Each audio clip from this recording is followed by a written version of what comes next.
The security guard's hand hovered half an inch from the old man's elbow. "Sir," the guard said, voice tight, "I'm asking you one last time.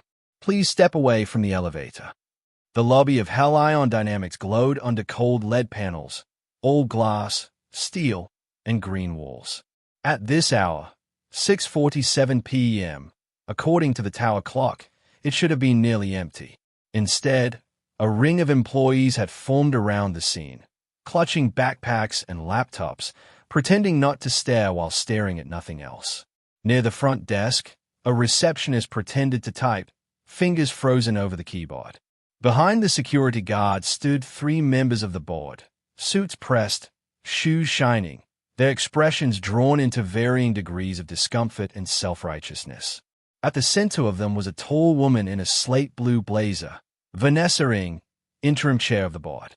"Mr. Harrow," she said, emphasizing the Mr. "You are no longer authorized to access this building outside of escorted visits. You've been told this." The old man, Arthur Harrow, 73, silver hair combed back, ties slightly off-center, didn't move away from the elevator. His right hand rested loosely on the polished steel of the door frame, like someone pausing before stepping into an old, familiar room. "I left my briefcase upstairs," he said in a voice so calm it was almost gentle. "It is my personal documents. Nothing to do with the company. Just let me retrieve it and I'll be out of your way." Vanessa's jaw tightened. "We'll have someone bring it down to you. You are not going up there." "Ms. Ing," he said, turning his head toward her, one eyebrow lifting. "It's my office. I think I can find it. Former office." Her nostrils flared. "You were removed as chief executive at 1 o'clock this afternoon. You received the notice electronically." A few phones lifted, subtle as breathing. The younger engineers and analysts in hoodies and branded fleece were already recording, pretending to check messages and instead framing the shot. Gray-haired founder in a suit that suddenly looked too big, surrounded by security and board members. One of them whispered, not quietly enough, "Is this for real?" Another murmured, "Dude, I'm streaming this. They're actually kicking him out." From somewhere in the crowd, a notification sound chimed. Then another. Slack channels lit up, pings cascading into the silence. #Lubberdrama, #Harrogate, is this legal? The security guard glanced from Arthur to Vanessa, waiting for a nod. His fingers flexed near the old man's elbow. "Let him go home," a voice from the crowd said. A young woman near the back, intern badge still around her neck, shifted uncomfortably after speaking, as though surprised by her own courage. Vanessa's gaze snapped toward her, then back to Arthur. "We have a responsibility to the shareholders and to the integrity of this organization," she said, projecting her voice now, aware of the cameras. "You may have forgotten that, Arthur, but we haven't." A murmur ran through the observers. The word hung in the air like smoke. Forgotten. Arthur blinked slowly, as if tasting it. "I founded this company," he said, "when it was 3 of us in a basement with space heaters and borrowed servers. I'm well aware of my responsibilities." "Past tense," said the man to Vanessa's left, Gustavo Reyes, head of the audit committee.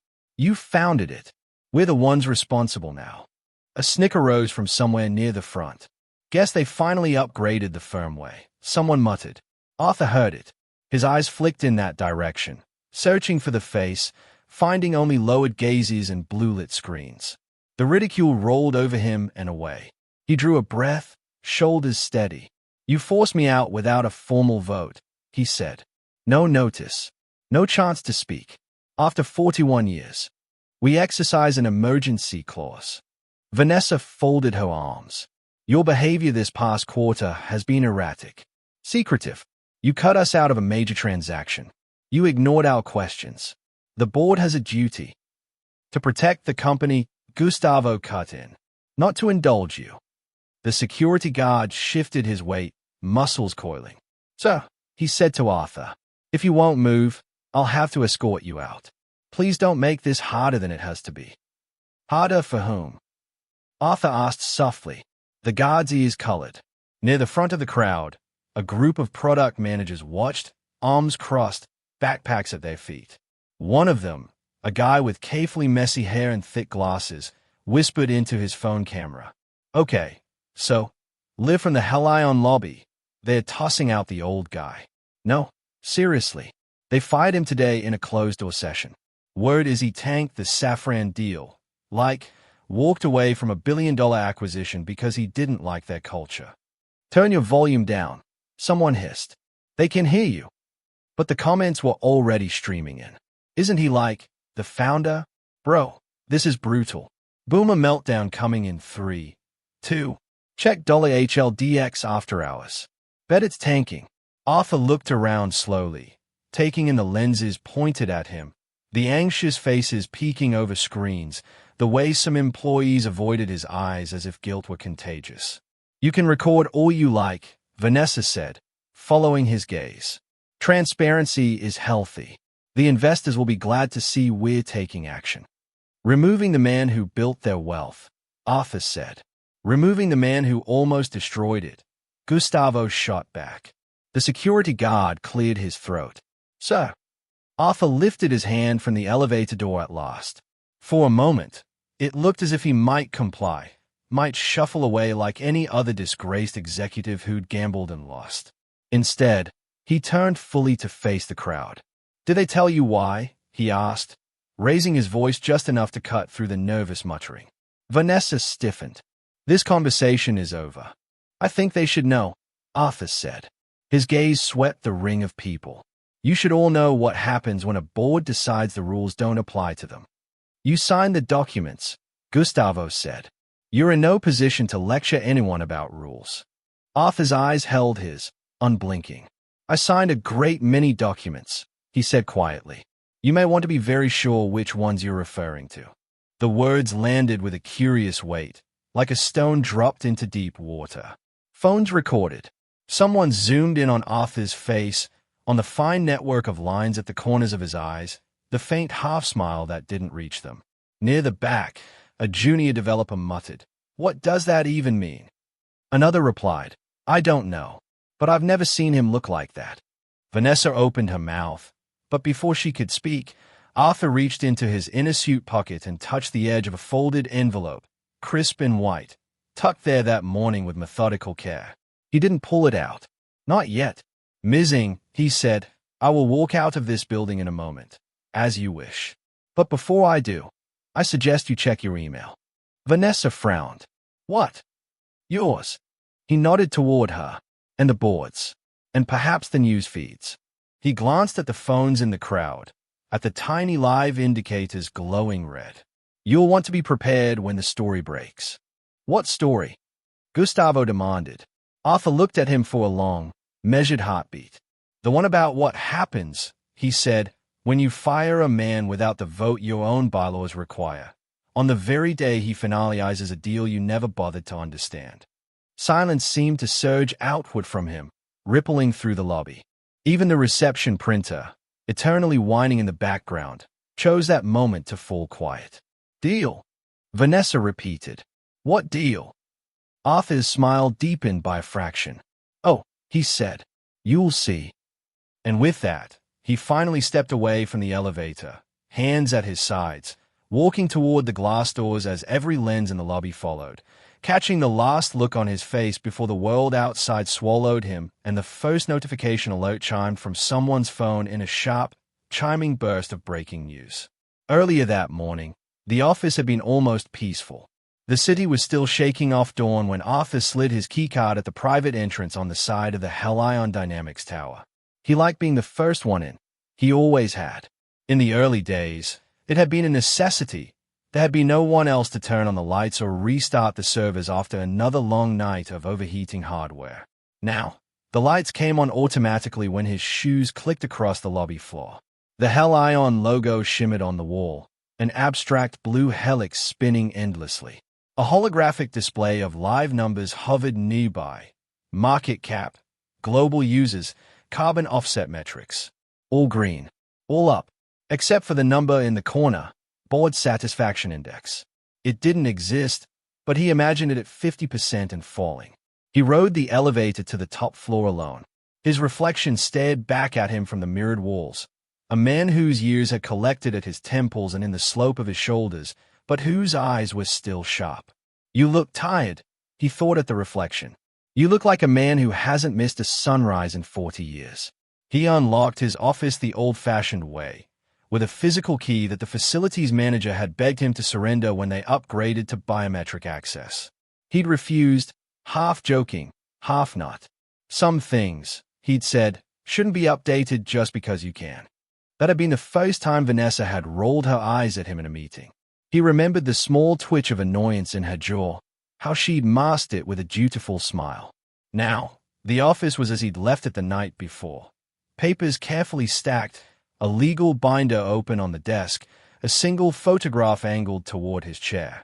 3 engineers in their 20s on a milk crate in a freezing basement, grinning at the camera as cables snaked around them like vines. Arthur, 32 then, hair dark and thick, eyes bright with exhaustion and some raw, reckless hope. He touched the frame lightly, then sat down. His computer chimed awake. A swarm of unread emails scrolled into view. Investor updates, analyst queries, HR reports, a calendar stacked with meetings he had begun to quietly ignore, delegating more and more to the people who seemed to want them so badly. There were only 2 things he cared about today: the contract and the clock. He pulled the leather-bound folder closer, flipping it open to the flagged pages. The document was dense, thick with legal language and cross-references. But Arthur had read every line. Twice. The deal had started as a whisper 2 years ago, when a representative from an energy infrastructure fund had asked for a quiet conversation. Helion's technology, real-time grid optimization and distributed storage control, had become the unseen skeleton under half the continent's renewable systems. It was a marvel. It was also an increasingly attractive target. The fund wanted an option, a backstop, a failsafe in case Helion went the way of so many tech darlings. Confused direction, leadership changes, activist investors demanding short-term gains at the cost of long-term stability. They wanted what no one in the public markets could admit to wanting, a secret off-ramp. The lawyers had called it a strategic contingency facility. Arthur had called it a parachute with teeth. One clause in particular had crystallized everything for him. He ran his finger over it again now, lips moving as he read the words. In the event of a change of control event occurring in violation of the corporate governance charter, including but not limited to removal of the chief executive officer without a duly recorded board vote as required therein. He let the sentence play out in his mind. Termination of all revolving credits within 24 hours. Mandatory call of outstanding notes. Conversion of bridge financing into immediate payable obligations. Cross-default triggers with every major lender. The facility had been structured through layers of entities and trusts, masked in the footnotes of footnotes. The board had seen a summarized version, a flexible credit arrangement to support long-term infrastructure projects. Most had nodded and signed. Those who asked questions received answers dense enough to discourage further curiosity. Technically, Arthur had never lied. He had simply not made it easy for anyone driven only by quarterly reports to follow.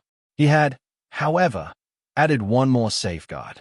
A single requirement buried in the implementation schedule, that all final signatures, including his own, be notarized and lodged in an off-site registry before the facility went live. That was happening this morning. He checked his watch. 6:59 a.m. At 7, the notary in Zurich would initiate the validation process, coordinating with the clerk in Delaware and the registrar in Frankfurt. A web of jurisdictions, time zones, and protocols would spark to life, each verifying something small and specific. Together, their actions would flip an invisible switch. At 7, the deal would become real. He closed the binder and leaned back, the chair protesting softly under his weight. His phone buzzed on the desk. A single message from a number he now knew by heart, his granddaughter's. "You awake, Grandpa?" He smiled despite himself and typed back. "Of course. Big day. For the company or for you?" "Both," he wrote, hopefully in the right order. A pause. Then, "They're giving you a hard time again." He hesitated. He thought of the last board meeting. The clipped questions about succession. The way they'd lingered on charts showing his age next to industry benchmarks. as if a human being could be reduced to a line trending inexorably towards zero. He thought of the private conversation afterward. Vanessa's voice smooth as she'd said, "Investors are spooked when they see a septuagenarian at the helm of a tech firm. We need optics, Arthur." Optics. As if he were a reflection to be adjusted until the camera liked what it saw. He typed back to his granddaughter. "Some of them believe software needs new versions more than it needs stable code." Her reply came quickly. "That didn't answer my question." He chuckled, then stopped. His smile faded as he set the phone down. Yes, they were giving him a hard time, but they did not know what he'd put in place. They did not really believe, deep down, that the man they'd started to treat as an awkward relic still had the capacity to reshape their world. That was their first mistake. The second was assuming he would be vindictive. He had not structured the facility to get back at anyone. In his mind, it had been a safeguard, a way to ensure that if the board ever tried to rip the company apart for parts or sell its mission to the highest bidder, the entire structure would be forced to stop and answer to a different set of obligations. If they followed the rules, nothing catastrophic would ever happen. If they didn't, well, he picked up a pen and signed his name on the final page, the ink soaking into the fibers. A knock sounded on the door. He looked up. "Come in," he called. The general counsel stepped into the room, careful and practiced. She looked tired, hair pulled back in a loose knot. "You early," Arthur said. "So are you," she replied. "May I?" He gestured to the chair across from him. She sat, smoothing her skate, eyes flicking to the binder. "That it?" she asked. "That's it," he said. "Once the notaries confirm, the facility goes live." She nodded slowly. "You know some of them are going to be furious when they realize what you've done. If they follow the charter," he said, "they'll never have to realize anything." "Do you really believe they will?" It was a simple question. It cut. He looked past her for a moment, through the glass, to the view of the city spreading out below. The morning light had begun to wash the buildings in gold. "I believe in what we built," he said. "I believe in the engineers downstairs who argue about power factor conversion over lunch. I believe in the field teams repairing wind farms at 2 in the morning. And I believe that if the board forgets who we are and why we exist, there should be consequences that reach them before they do too much damage." She watched him.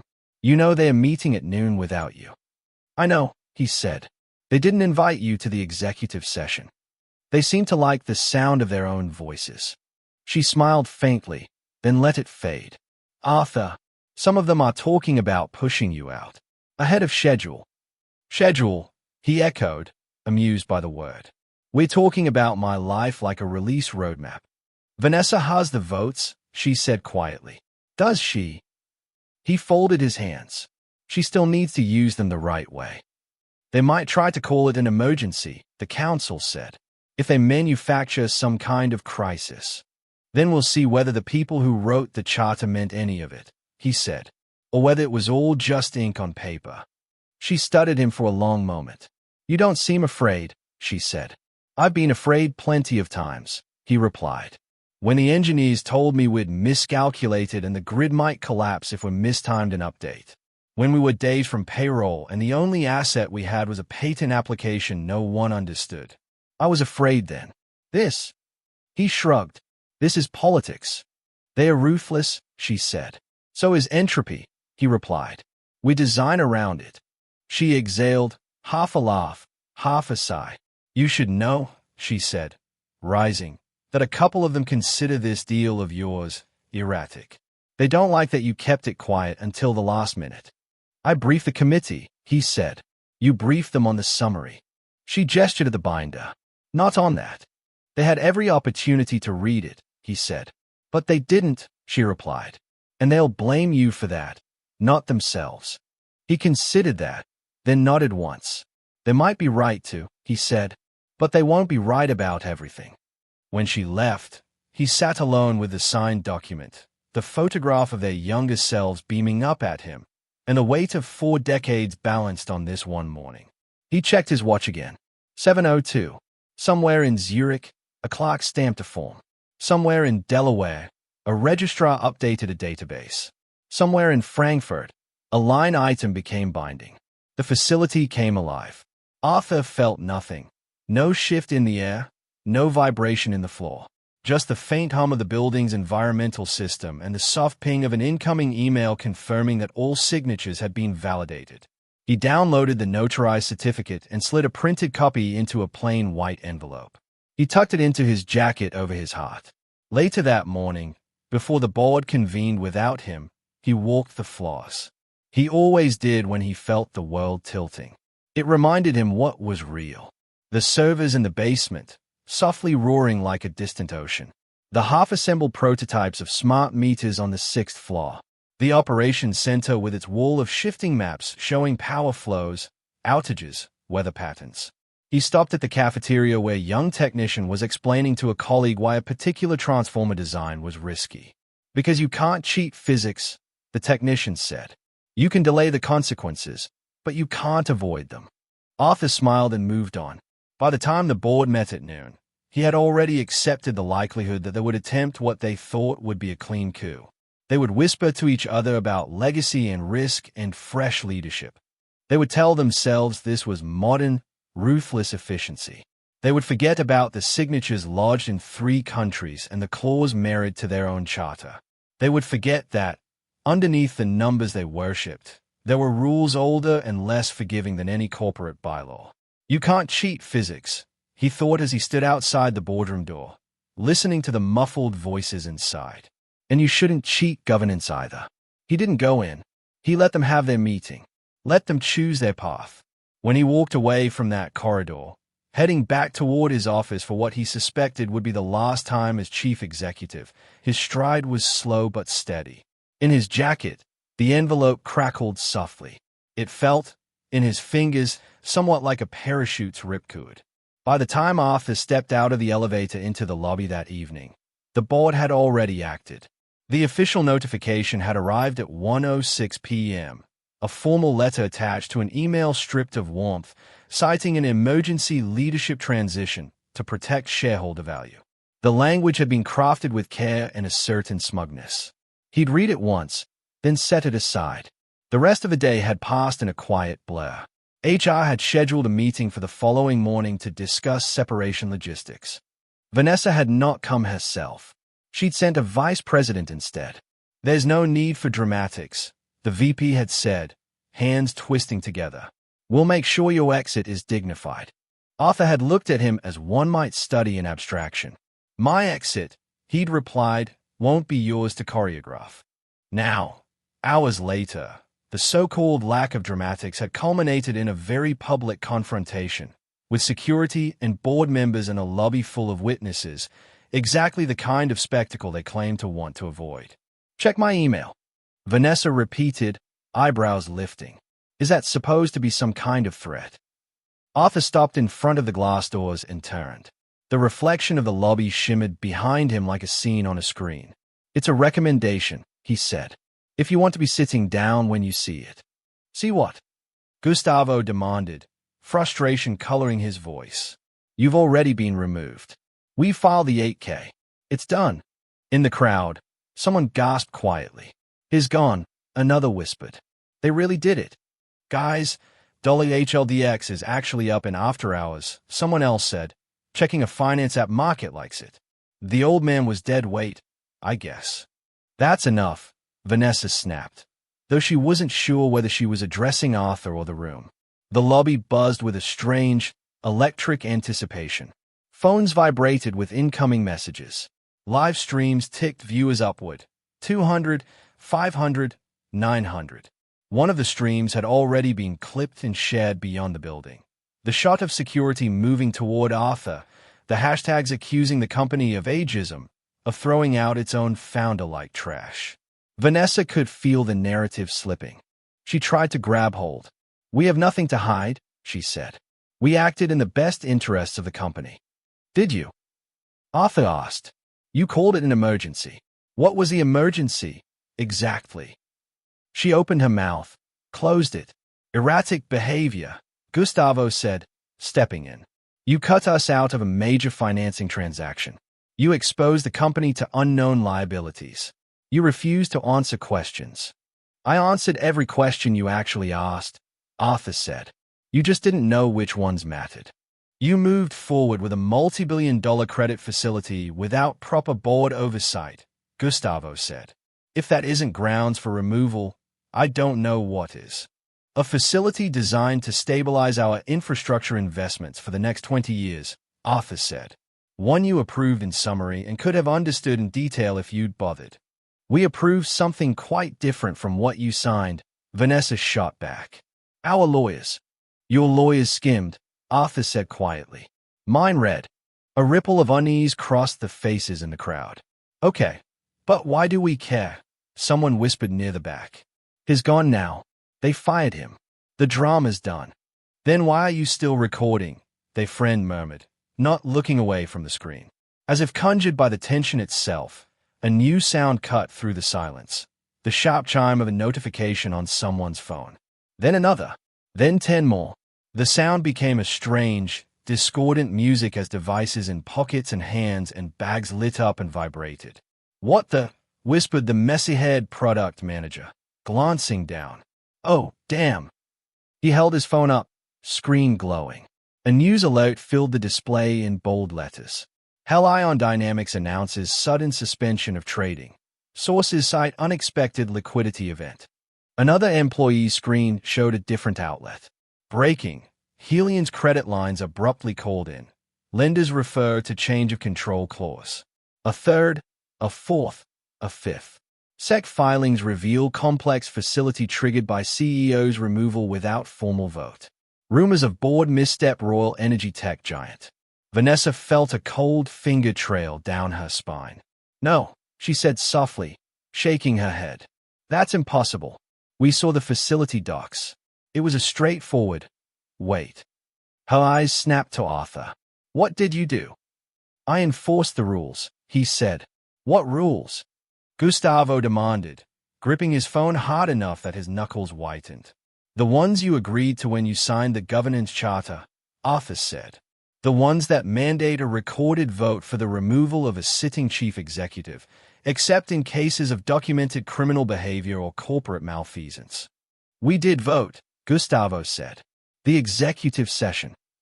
You took a sense of the room, Arthur replied. No formal motion. No recorded ayes and nays. No minutes. No paper trail. You tried to have it both ways. Fire me and pretend, legally, that you hadn't. His gaze softened, almost pitying. You can't be half pregnant with accountability, he said. On the edge of the crowd, the intern who'd spoken up earlier stared, eyes wide.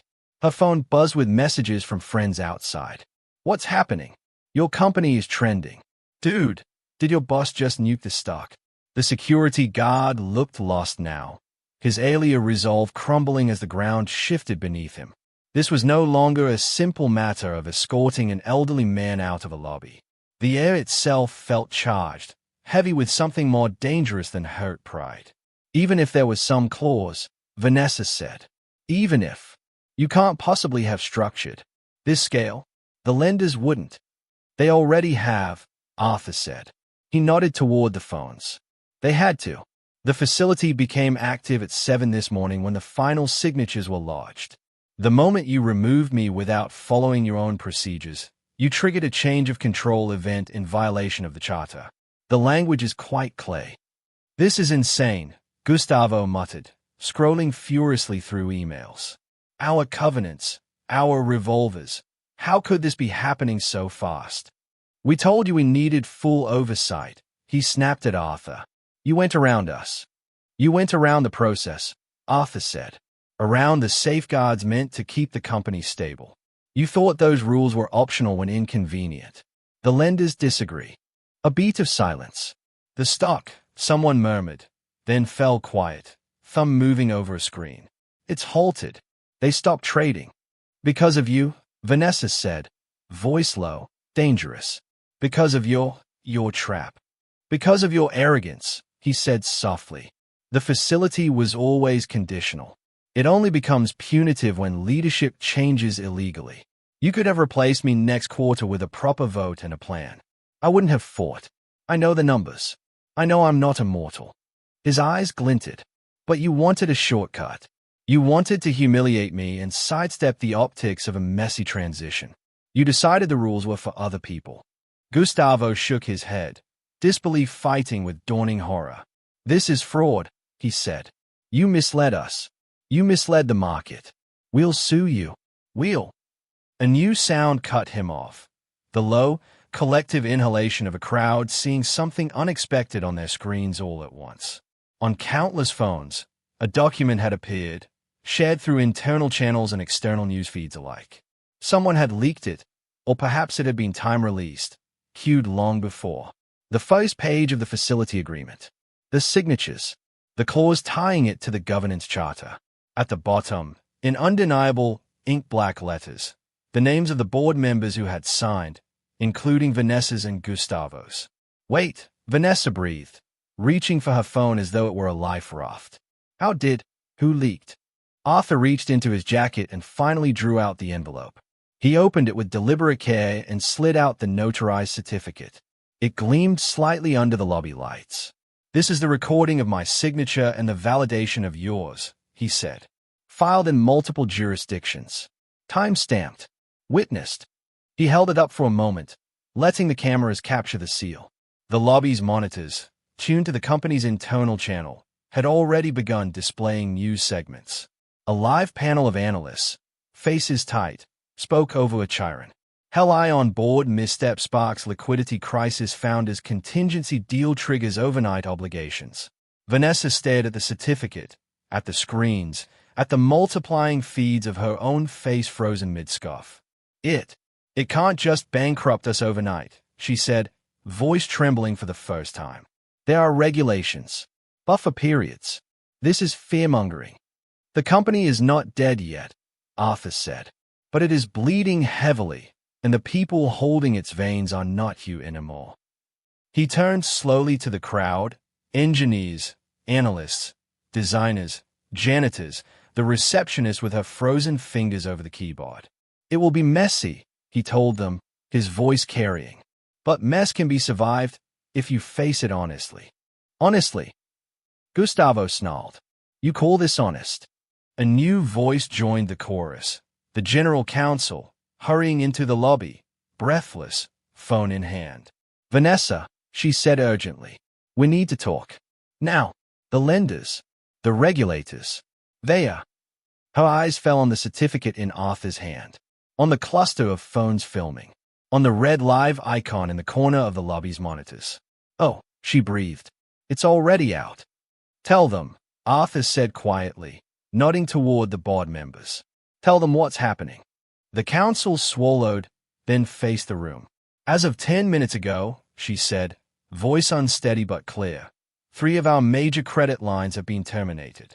2 more have issued notices of acceleration. The rating agencies have placed us on immediate watch for downgrade, and the exchange has halted trading in our stock pending clarification. Clarification, Vanessa repeated faintly, of how the board could have removed the chief executive without a formal vote when such a vote is explicitly referenced in a material financing agreement. The counsel said, gaze flicking between her and Arthur. There will be investigations, internal and external. They are already drafting letters. The lobby seemed to tilt. On the monitors, a commentator said, if these documents are authentic, this is one of the most catastrophic governance failures we've seen in years. The board may have accidentally tripped their own landmine. The phrase landed in the room like a gavel. Landmine, Vanessa whispered. Arthur's mouth twitched. That's colorful. You planned this, Gustavo said, pointing a shaking finger. You set this up to blow if we ever crossed you. I set this up to blow if you ever crossed the rules, Arthur replied. I trusted the charter more than I trusted personalities. Personalities change. Rules are supposed to anchor us. He let the envelope hang at his side. I didn't think you'd be reckless enough to trigger it your very first try. The employees watched, faces pale, anxious, enthralled. The intern's eyes shone with confused sympathy and fear. Is my job gone? She whispered to no one in particular. Arthur heard her. His gaze softened. Not necessarily, he said, then looked back at the board. But that may be a different story. For a long moment, no one spoke. The security guard, finally understanding that no amount of hand on elbow would resolve this, took a step back, hands dropping to his sides. Someone in the crowd whispered, "This is insane." Another, more quietly, "This is justice." And some way, in the invisible networks of the world beyond the glass doors, the story kept spreading, the live streams kept climbing, the narrative inexorably shifting. From Old Man thrown out of his own company to something more complicated. Old Man's secret safety switch detonates, board shortcut. The next 48 hours were a slow-motion collapse. The markets, starved for spectacle and scandal, feasted on Helian's troubles. Analysts who had once praised the company's visionary leadership and disciplined execution now filled columns and A-ways with words like governance failure and catastrophic oversight. Headlines multiplied. Helian's board ignores own bylaws, triggers credit doom loop, founding CEO's contingency deal exposes risky shortcuts, regulators open inquiry into possible breach of fiduciary duty. Internally, the mood swung wildly between anger, fear, and grim humor. Memes ricocheted through Slack channels. A gif of someone pressing a big red "Do Not Push" button labeled "Fire Arthur" without proper vote. A screenshot of the clause in the facility agreement with the caption, "Did anybody read this?" Some blamed Arthur. If he loved this company, he wouldn't have done something so extreme, a senior product director said in a tense meeting. He's burned the house down to stop a remodel. Some blamed the board. They thought he was just some out-of-touch fossil, an engineer snapped. They didn't take him seriously enough to read the fine print. That's on them. Most were simply scared. Payroll would be covered for a few cycles, thanks to cash reserves. Projects continued, for now, but hiring freezes were announced. Non-essential spending was halted. Vendors began calling, nervous. Arthur watched all of this from a distance. After the lobby confrontation, he had left the building as promised. He walked alone through the city, the late evening air sharp in his lungs, while messages piled up on his phone. Journalists, former colleagues, old friends.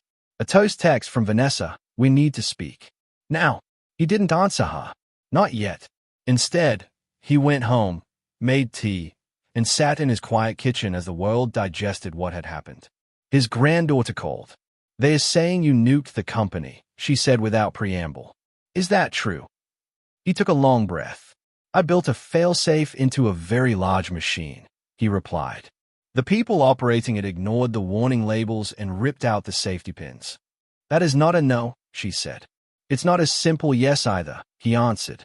"I didn't design this to kill Helion. I designed it to make sure no one could change its direction without being accountable. Now everyone's accountable," she said softly. "Even people who never set foot in the boardroom." He winced. "I know," he said, "and that's what keeps me awake." By the end of the week, the first resignations were announced. Gustavo Reyes stepped down from the board to focus on other opportunities. 2 other members followed. Rumors swirled that regulators had strongly encouraged these departures after preliminary interviews. Vanessa held on. She stood before cameras and took carefully phrased responsibility. "In our urgency to respond to concerns about leadership and strategic direction," she said at a press conference, "we failed to fully comply with certain procedural requirements. This was a mistake, and I regret it deeply. Our focus now is on stabilizing Helion for the long term." Reporters pounced. "Do you believe age factored into your decision to remove Mr. Harrow so abruptly? Did you or did you not read the facility agreement before you signed? Are you personally liable for the damages caused by the triggered covenants?" She parried, deflected, insisted that she admired Arthur's contributions but had legitimate concerns about his recent choices. She never quite answered the questions about age bias.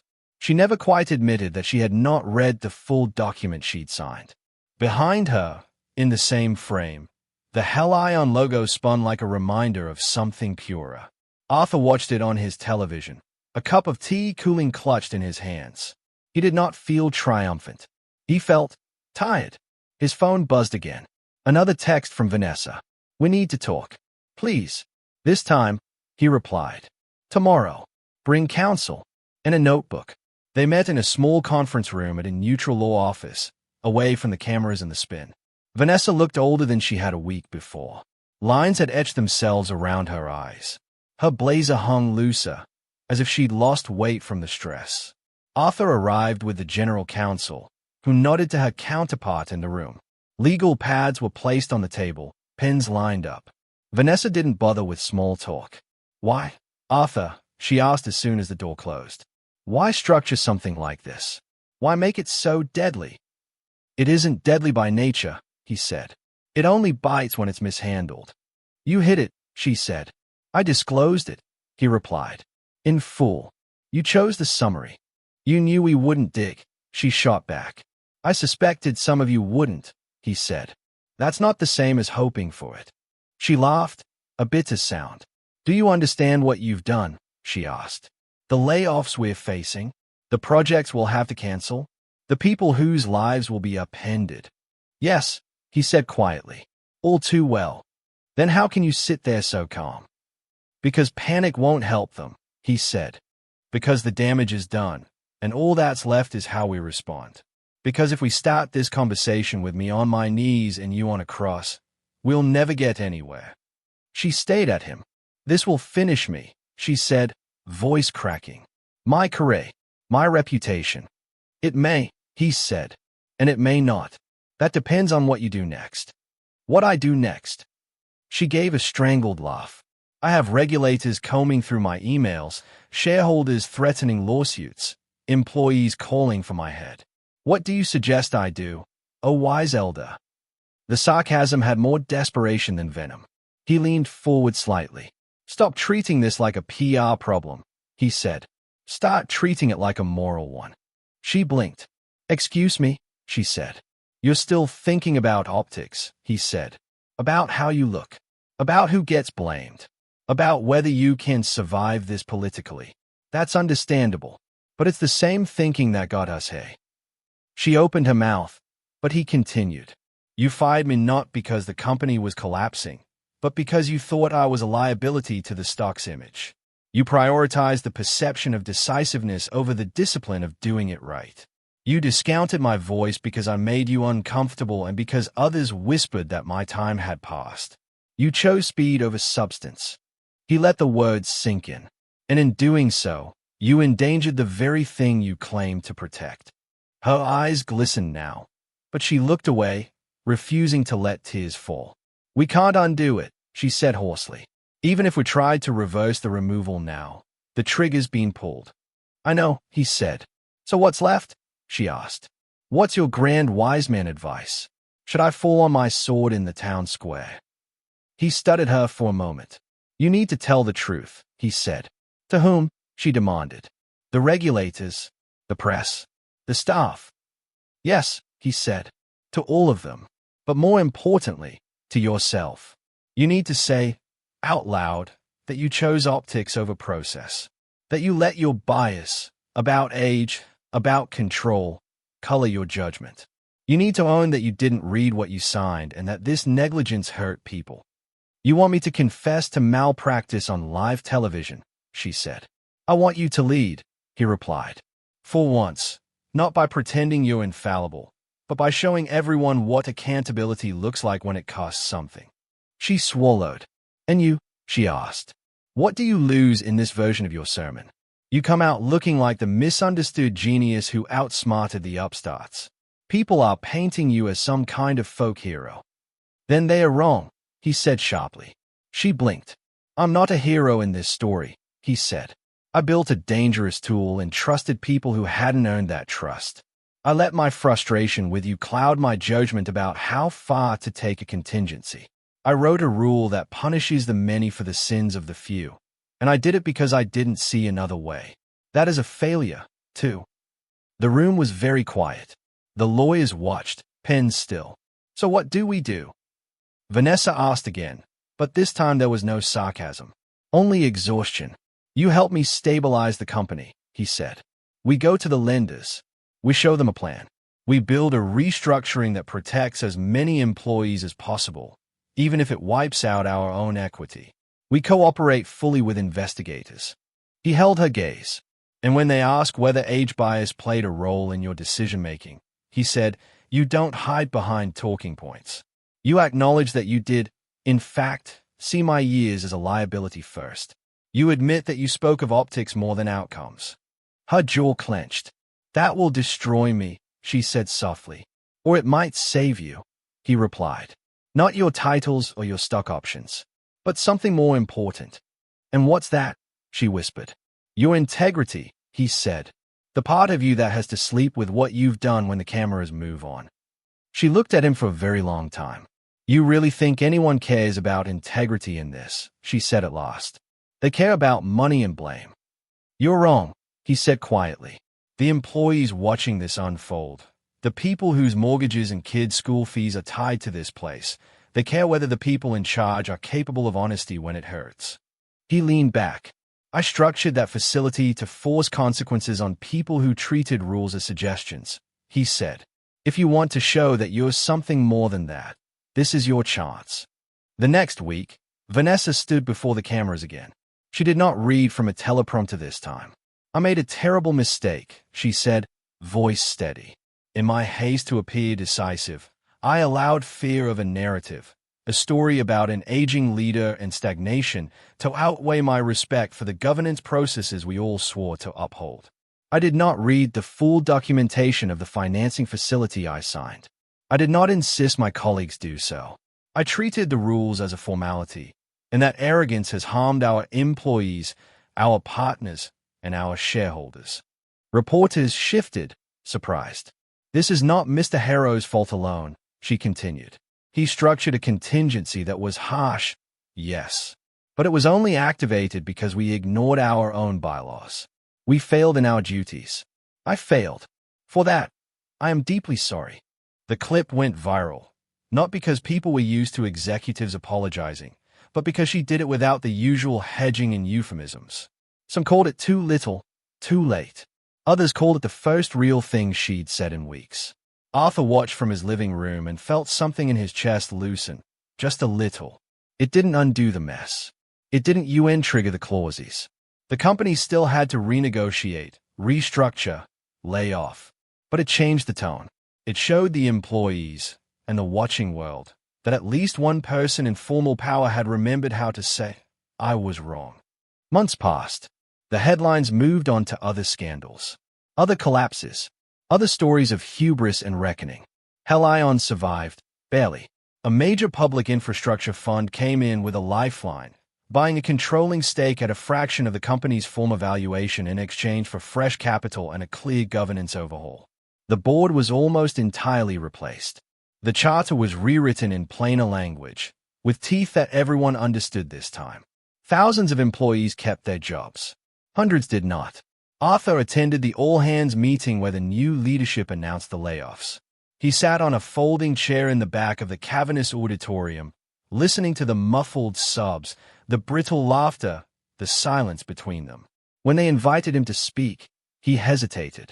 He had no title anymore, no formal position. The new owners had offered him an honorary advisory role.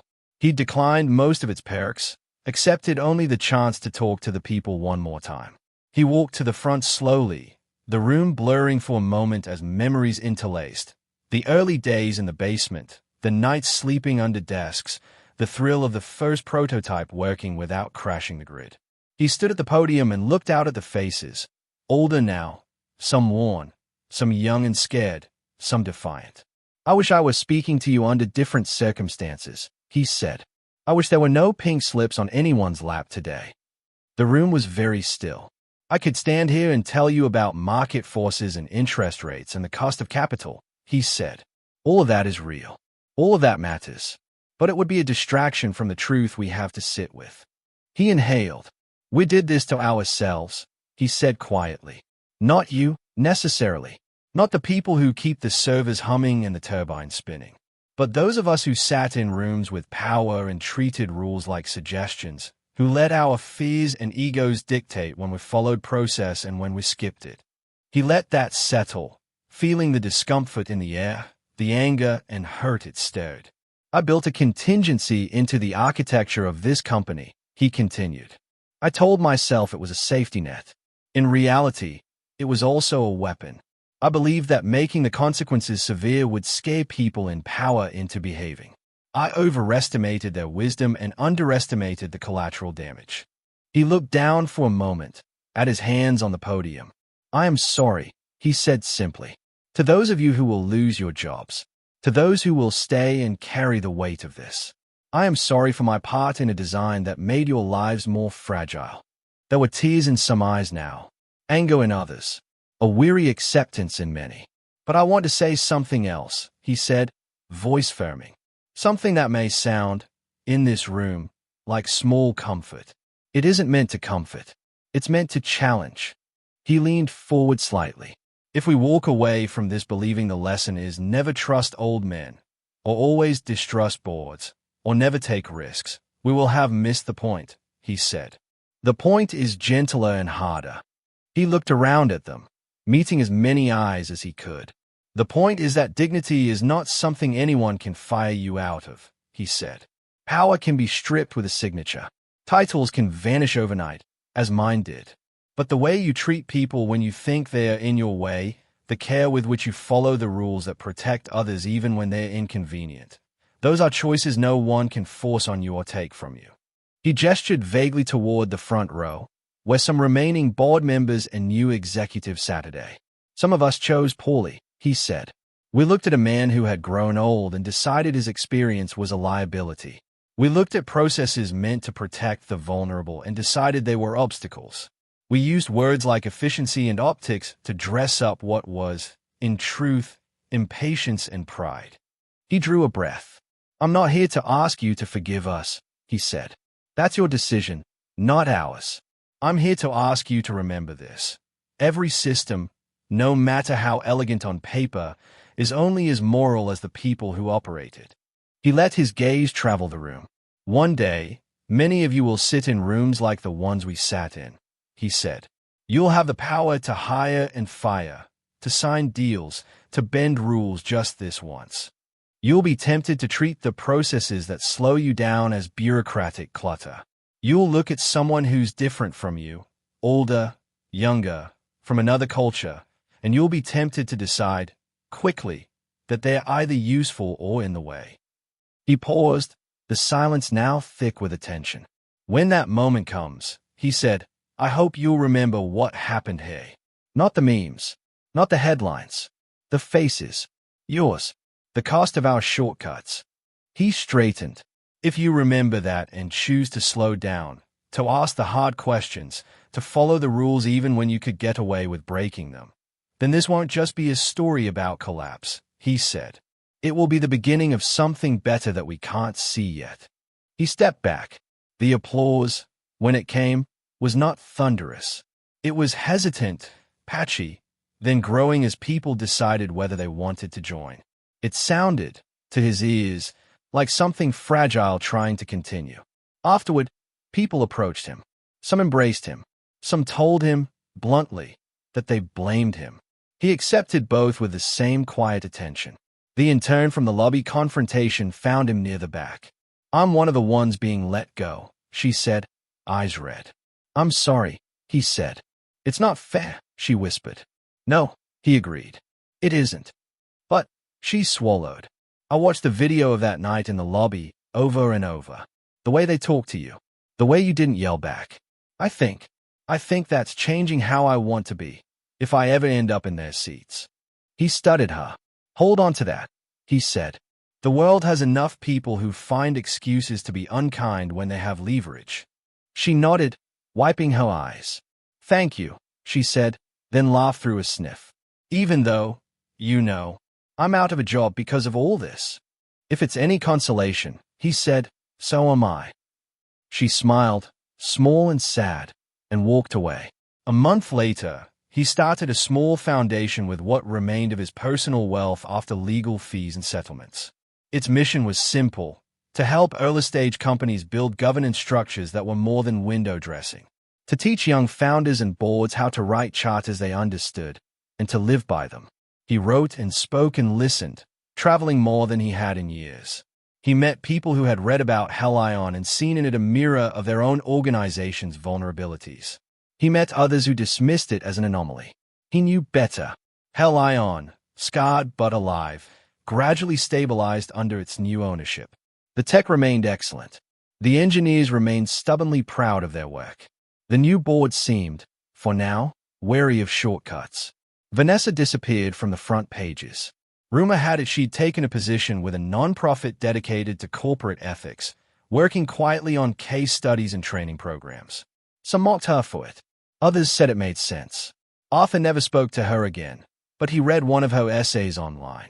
In it, she wrote, "The most dangerous thought in any boardroom is this doesn't apply to me." Once you let that sentence live, everything else you've written down is just decoration. He nodded when he read it. Some lessons, he thought, only sink in when they arrive with ruin. One evening, nearly a year after the night in the lobby, Arthur sat on a park bench overlooking the river, the city lights shivering in the water. His granddaughter sat beside him, legs tucked under her, scarf wrapped high around her chin. "Do you regret it?" she asked suddenly. He didn't have to ask what it meant. The facility, she clarified anyway. Signing it, structuring it that way. He watched a barge slide under a bridge, lights glowing. "I regret that I didn't find a way to protect the company that didn't put so many innocent people at risk when others failed," he said. "I regret that I misjudged how careless some people in power could be. I regret that I wasn't better at seeing my own anger clearly before acting." "That's a lot of regret," she said softly. "It is," he said. "Do you regret standing your ground in the lobby?" she asked. "Not just walking away." He remembered the guard's hand near his elbow, the sharp faces of the board, the phones raised like silent judges. "No," he said. "I don't regret that." "Why?" she asked. "Because someone needed to say, in that moment, that what they were doing was wrong," he said. "Not just illegal or imprudent. Wrong.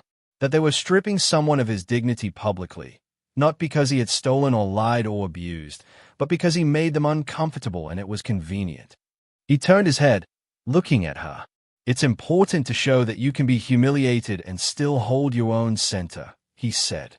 "That you can be fired, yelled at, underestimated, and still refuse to become cruel in return.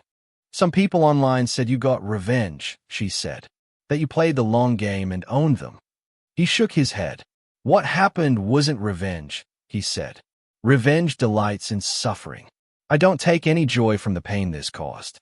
If anything, it's a warning about how dangerous it can be to mix righteous anger with structural power, even when you think you're right." She was quiet for a while. "People keep sharing clips of you in the lobby," she said at last.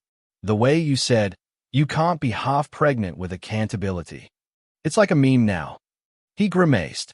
"That's a terrible metaphor." She laughed. "Maybe, but it stuck." He sighed. "If there's one thing I hope people remember," he said, "it's not the clever lines. It's that dignity isn't a performance. It's a choice you make in how you treat others when the power shifts." The wind picked up, carrying a faint smell of rain. He watched the river for a long time. Finally, he spoke again, more to the night than to her. "I sometimes wonder," he said, "what would have happened if, in that board meeting, someone had simply said, 'We're scared. We think the market will punish us if we keep an old man at the helm. But we also know the rules exist for a reason. How do we do this right?'" "Do you think you would have listened?" his granddaughter asked. He smiled faintly. "I'd like to think so," he said. "I'll never know for sure." He stood, stretching creaking joints. "What about you?" he asked, looking down at her. "You've heard this story from all angles. What do you take from it?" She considered. "That people will burn a whole house just to get rid of a window they don't like," she said. "And that sometimes the person who built the house wired it with explosives because he didn't trust anyone not to turn it into a casino." He huffed a surprised laugh. "That's uncomfortably accurate," he said. She stood beside him. "And maybe," she added, "that if someone is old and stubborn and still shows up before dawn every day to do the work, you should at least read the contracts they signed before assuming they're out of touch." He glanced at her, eyes crinkling. "That I'll allow," he said. "Now it's your turn." You weren't in that lobby, watching the security guard hover his hand over an old man's elbow. You weren't the one deciding whether to keep filming or look away. You weren't on the board, or in the audience, or on the layoffs list. But you are in rooms, maybe small ones now, maybe bigger ones one day, where someone is a little different, a little inconvenient, a little easy to dismiss. You will be in conversations where following the rules feels slow and bending them feels clever. You will notice when people care more about optics than about the lives their decisions will touch. In those moments, what will you do? Will you look the other way when dignity is stripped in the name of efficiency? Will you sign what you haven't read because everyone else is doing it? Will you talk over the quiet voice in the room because it comes from the wrong face, the wrong age, the wrong accent? Or will you slow down, ask the hard question, insist on the vote, listen to the person who has already seen how this story can end? The next time you find yourself one decision away from a shortcut that feels deliciously easy, ask yourself, if the cameras were rolling and the consequences came crashing down overnight, would you be proud of the way you treated the people on the receiving end? And if the answer is no, what small, braver choice can you make instead? Starting now.